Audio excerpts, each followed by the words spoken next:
severe thunderstorm warning for northeastern Garvin County in southern Oklahoma, Seminole County in east central Oklahoma, northwestern Pontotoc County in east central Oklahoma, southern Potawatomi County in central Oklahoma, northwestern Hughes County in southeastern Oklahoma, southeastern McLean County in central Oklahoma, until 1:30 p.m. Central Daylight Time.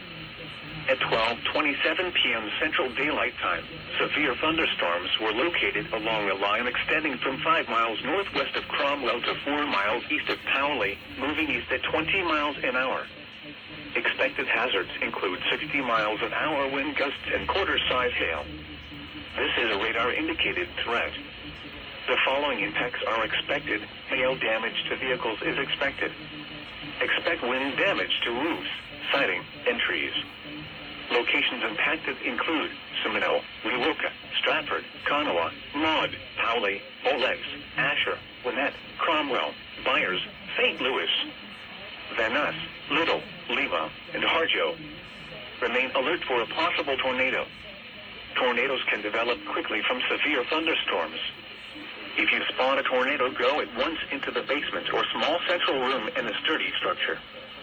For your protection, move to an interior room on the lowest floor of a building. A tornado watch remains in effect for the warned area.